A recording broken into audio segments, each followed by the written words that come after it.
to our members. Jude Kirton-Darley is the first one. Thanks very much, Bernd, and thanks very much to all of the speakers. I have to say I agree with much that Mrs Redding said at the beginning, and also the importance of starting a public debate around TiSA and ensuring that there's a transparent public debate around TiSA in light of the experience of other negotiations.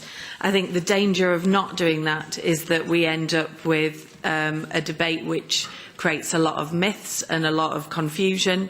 If you imagine the child of the GATS debate with the ACTA debate with the posting of workers debate, then TiSA could become a very difficult political debate inside the European Parliament. So I think that, if nothing else, is the reason why we really have to push for far greater transparency around what's actually being negotiated. And since this is being negotiated alongside the WTO with the intention, certainly from our side, of bringing it back into the WTO, then it should be negotiated according to the rules of transparency in the WTO.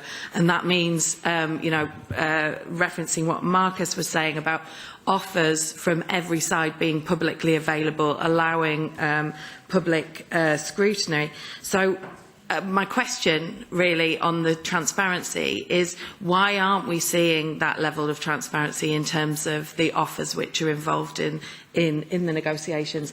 And what's the Commission doing to try and push for greater transparency? The mandate would be a great step, but the mandate is a fig leaf if we don't get anything else. Second question is in relation to how it relates with GATS. And maybe this is also a question for Marcus. In GATS, there's the possibility for parties to withdraw services or sectors from their offer, obviously with conditions, but there's a possibility.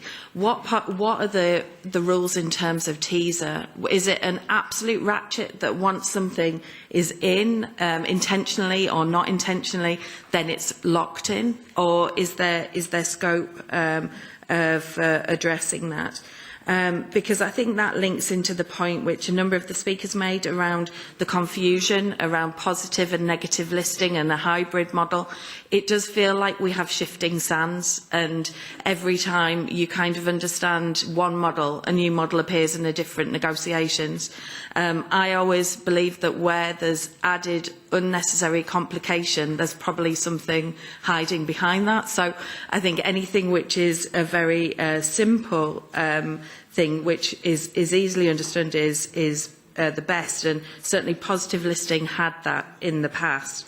So the question, the last maybe question is, in terms of that public service red line that Mrs Redding has set out and the Parliament has made clear every point, what is the ideal way to address that from your view, from all of the speakers?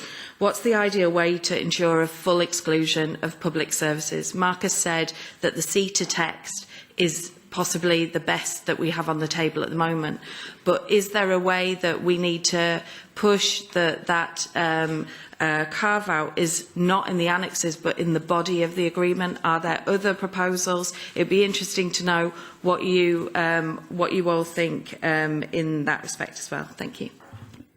Thanks a lot. Address, but I think it's important that we try to see this and not only look at Google, so to say, but other parts of data transfers as well. Thank you. Thanks a lot. Jude. Thanks very much. I did have a specific question, but I'd just like to make a point. The posting of workers in the European Union is about the free movement of services. It's not about the free movement of workers. It falls under the services rules of the treaty.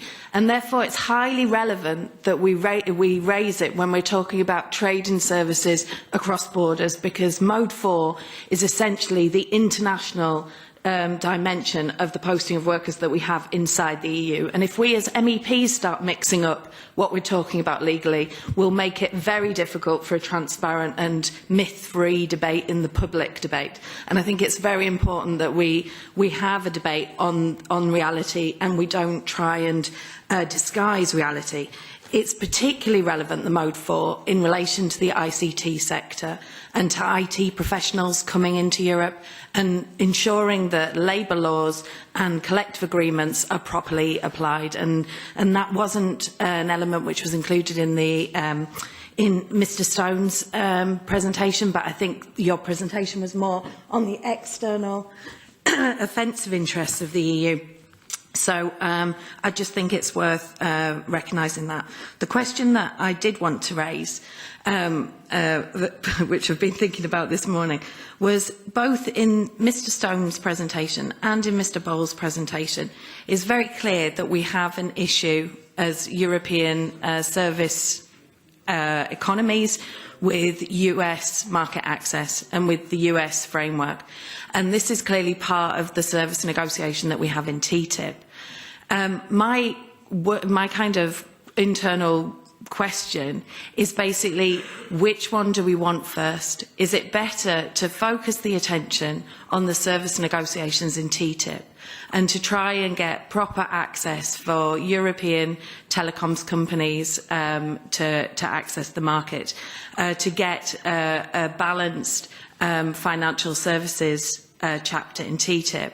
Or are we making it far more complicated by going for TiSA and TTIP at the same time? And then second, in terms of finance, and there I promise I'll stop, there was very little about, so we have all of the plethora of trade agreements, but I thought it was a very interesting last comment which was made by Mr Bowles about ensuring that we don't end up with lots of different agreements which leave holes between them, because we have international financial market regulation dialogues going on in parallel. And I mean, where is the right place to be talking about that from your perspective? Should we be bringing Basel II and III into the discussion in TiSA? Should that stay out? How do all of these things relate to each other? Because it becomes a very, very complicated picture when you look sectorally at the trade agreements and the international regulatory cooperation going on. Thanks, and Nick.